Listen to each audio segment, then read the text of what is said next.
तो दोस्तों आज हम क्लास 10 हिंदी भाग 2 वर्णिका का प्रथम चैप्टर दही वाली मगम्मा पढ़ेंगे।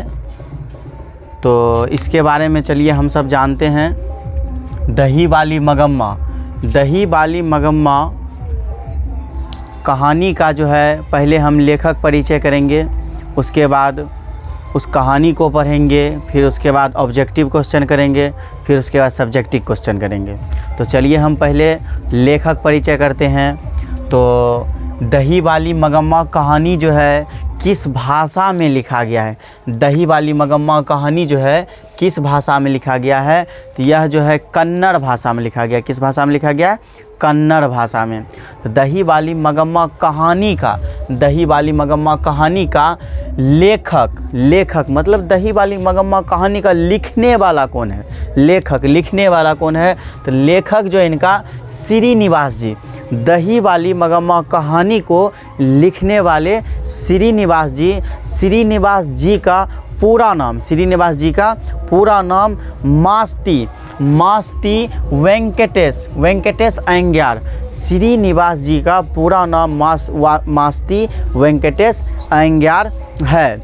और श्रीनिवास जी का जन्म जो है, जन्म कहाँ हुआ है? तो जन्म जो है, जन्म इसका कब हुआ है? 6 जून 1891 ईस्वी में इनका जन्म हुआ है। श्रीनिवास जी का जन्म कब हुआ है? 6 जून 1891 ईस्वी में इसका जन्म हुआ है, श्रीनिवास जी का जन्म।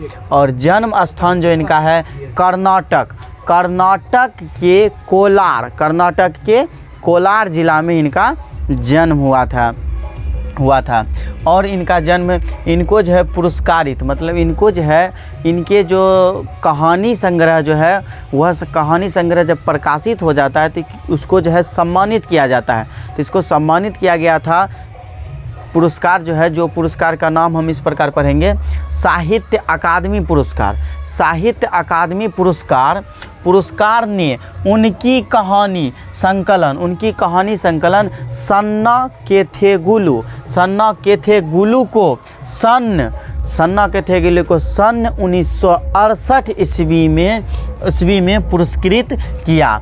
मतलब कहने का ये मतलब है कि उनका जो है, उनको जो सम्मानित किया गया, वह जो उनका साहित्य, उनका जो है सन्ना केथेगुलु जो है, उनका साहित्य संकलन जो था, कहानी संकलन, वह संकलन में उसको जो है साहित्य अकादमी पुरस्कार से उसको सम्मानित किया गया। तो पूछ दिया जाएगा कि श्रीनिवास जी को साहित्य अकादमी पुरस्कार किस कहानी संकलन से मिला था? तो उसका कहानी किस संकलन से मिला था? सन्ना केथेगुलु से उनको जो है साहित्य अकादमी पुरस्कार से सम्मानित किया गया था। और उन्हें ज्ञानपीठ पुरस्कार भी प्राप्त हो चुका था, तो पूछ दिया जाएगा आपको कि श्रीनिवास जी को किस पुरस्कार से सम्मानित किया गया? तो ज्ञानपीठ पुरस्कार से और साहित्य अकादमी पुरस्कार से।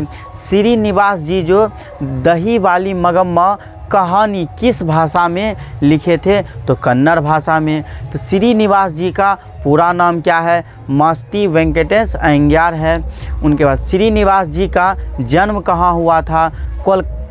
कर्नाटक के कोलार जिला में श्रीनिवास जी का जन्म कब हुआ था? 6 जून 1891 ईस्वी में इनका जन्म हुआ था। श्रीनिवास जी को किस पुरस्कार से सम्मानित किया गया था? साहित्य अकादमी पुरस्कार और ज्ञानपीठ पुरस्कार। श्रीनिवास जी को साहित्य अकादमी पुरस्कार किस कहानी संकलन से मिला था? तो इनको जो है सन्ना केथेगुलु से श्रीनिवास जी को साहित्य अकादमी पुरस्कार से सम्मानित किया गया था। उन्हें ज्ञानपीठ पुरस्कार भी प्राप्त हुआ। यह कहानी कन्नड़ कहानी, यह जो है दही वाली मगम्मा कहानी जो है, यह कहानी कन्नड़ कहानी थी। यह दही वाली मगम्मा कहानी किस भाषा में थी? कन्नड़ भाषा में। तो कन्नड़ भाषा में, तो यह कहानी कहाँ से लिया गया था? नेशनल बुक ट्रस्ट इंडिया से जो है यह कहानी लिया गया है। यह कहानी नेशनल बुक ट्रस्ट इंडिया से संभाल ली गई है। तो यह जो है पूछेगा आपको कि दही वाली मगम्मा कहानी जो है कहाँ से लिया गया है, कहाँ से लिया गया है। तो दही वाली मगम्मा कहानी जो है नेशनल बुक ट्रस्ट इंडिया से लिया गया है। तो चलिए हम इसके आगे पढ़ते हैं। वे कन्नड़ साहित्य के सर्वाधिक प्रतिष्ठित रचनाकारों में एक हैं। मतलब जो है श्रीनिवास जी जो है वो कन्नड़ में जो है कहानी संकलन वो लिखते थे, रचना कर नाटक लिखते थे, कविता लिखते थे, कहानी लिखते थे। तो वो जो लिखते थे कन्नड़ भाषा में। तो कन्नड़ भाषा में अगर देखिएगा आप ही अभी स्टूडेंट लाइफ में हैं तो आप सब पढ़ते होंगे तो आपका कोई ना कोई एक सब्जेक्ट मजबूत होगा। तो उस सब्जेक्ट में आपका ज़्यादा पकड़ होने के कारण आपके अदर विद्यार्थी जो हैं, दोस्त सब जो हैं, वह जो आपको क्या करेंगे, ज़्यादा सपोर्ट ज़्यादा सपोर्ट करते हैं और आपको बोलते हैं कि भैया हमको ये चीज़ बता दीजिए, भैया वो चीज़ हमको बता दीजिए। तो उस विषय से आपका ज़्यादा रिस्पॉन्स होता है, आपको ज़्यादा रिस्पेक्ट किया जाता है। तो उसी प्रकार से जो है श्रीनिवास जी जो है वो कन्नड़ साहित्य के सर्वाधिक प्रतिष्ठित, मतलब कन्नड़ भाषा में अगर कन्नड़ भाषा का चर्चा होता था तो उस समय जो है श्रीनिवास जी का नाम वहाँ लिया जाता था। इसीलिए श्रीनिवास जी को वहाँ प्रतिष्ठित उसमें सम्मान किया जाता था, उसको सम्मानित किया जाता था वह जो है।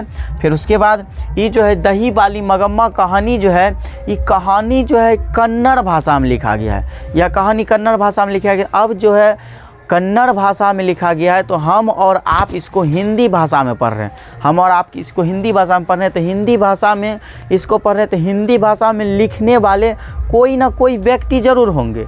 तो उस व्यक्ति ज़रूर होंगे, तो वह व्यक्ति का नाम चलिए पढ़ते हैं। तो अनुवाद इनका जो है हिंदी अनुवाद कौन किया, दही वाली मगम्मा कहानी का हिंदी अनुवाद, दही वाली मगम्मा कहानी का हिंदी अनुवाद कौन किए हैं। तो इनका दही वाली मगम्मा का हिंदी अनुवाद बी आर नारायण ने हिंदी में अनुवाद किया। मतलब जो है दही वाली मगम्मा कहानी जो है उसका जो अनुवाद कौन किए थे, बी आर नारायण। किस में, हिंदी में, कन्नड़ से ट्रांसलेट करके उसको कहाँ किए, हिंदी में किए थे। तो चलिए हम लेखक परिचय पढ़ लिए। उसके बाद अगर आपको इसमें समझने में कोई दिक्कत है तो आप हमारे कमेंट बॉक्स में लिखिए और हमको बोलिए, तो हम इसमें आपको और ज़्यादा से ज़्यादा समझाने का प्रयास करेंगे। तो चलिए हम इसके बाद हम कहानी जो है जो उसके बारे में पढ़ते हैं, कहानी के बारे में पढ़ते हैं। चलिए।